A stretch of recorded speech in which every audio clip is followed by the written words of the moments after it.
So Iga Swiatek wins her third Rome title after defeating Aryna Sabalenka in the final in straight sets. This is my post-match reaction, so stick with me and we're going to go through it.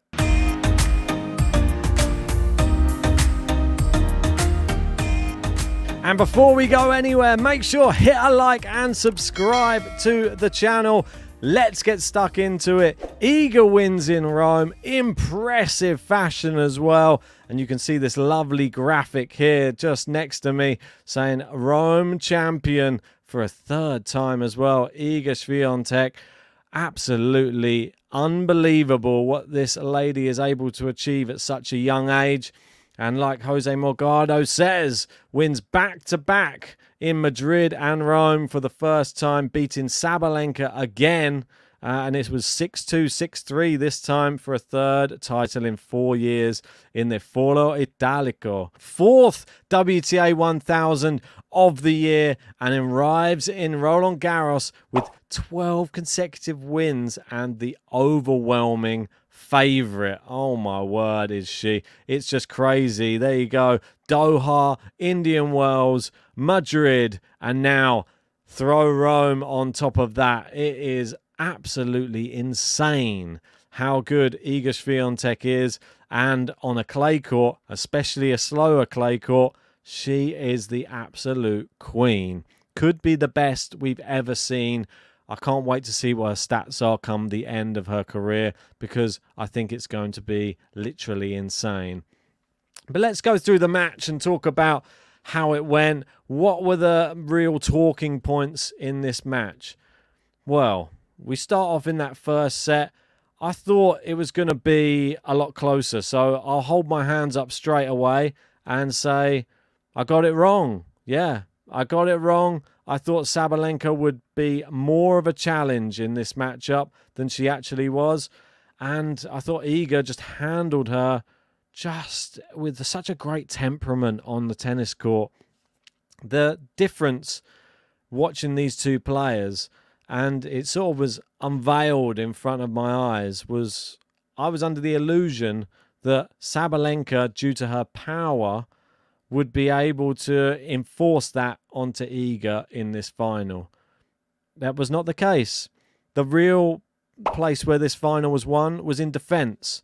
And Iga's defence was so much better than Sabalenka's. She was able to get around the back of the court and get as many balls back in play as possible to keep a rally going, to give herself the best opportunity to win at that point. And she did it on multiple occasions, and the frustration from Sabalenka was there to see. You saw her throw a racket down on multiple occasions, having a bit of back and forth with the umpire. It's just not what you really want to see from somebody who, if you think that they're in the right mindset of actually going on to win this match. And I think that she got frustrated. I think Iga is just, her movement's that much better.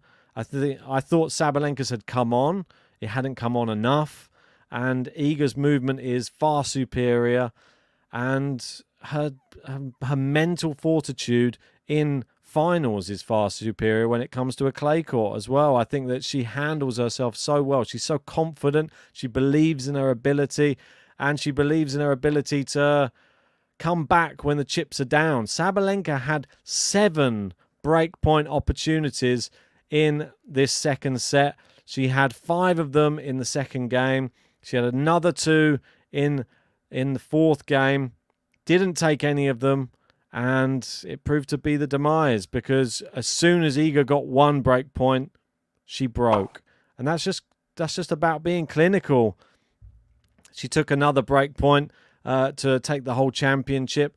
But, I mean, at the end of the day, should we be surprised? I mean, I thought that Saba might be closing the gap. Apparently not. Apparently Iga's just that good on the Rome clay, and it will be the same at Roland Garros. I hate to tell you this. If you're expecting to see anything different, you're expecting to see it a bit closer, this is a similar condition.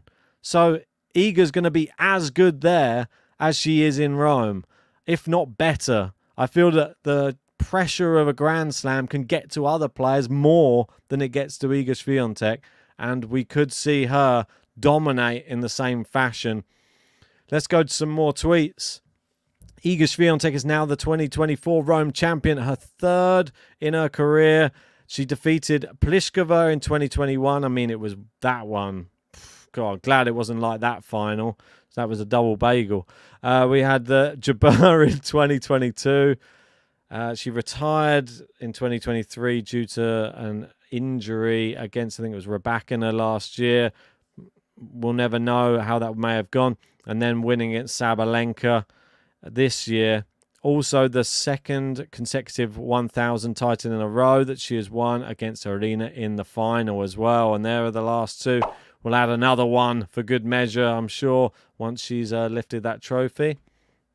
Number 10 for Iga. Well, Iga is now the youngest player to win the 10th WTA 1000 since the format was introduced in 2009. Serena Williams was at 32 years and 324 days. Victoria Azarenka, 31 years, 29 days. Iga Swiatek, 22 years, 352 days. Insane numbers from Iga.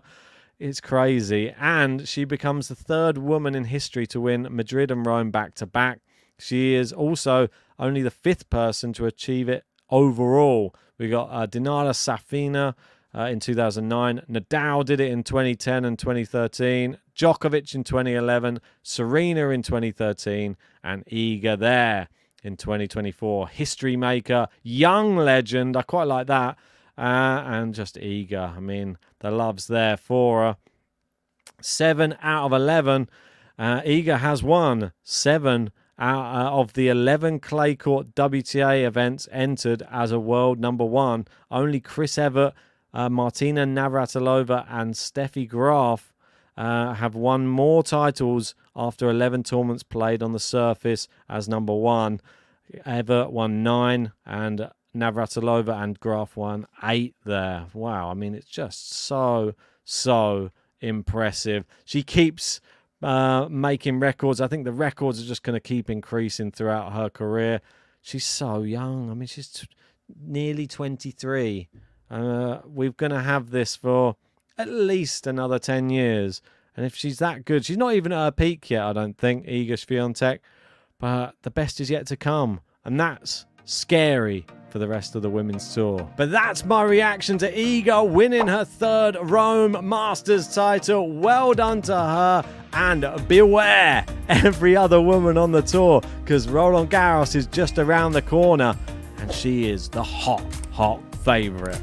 But if you haven't done so yet, smash a like on this video, subscribe to Game to Love if you're new, and join us for Roland Garros. It's only 8 days away.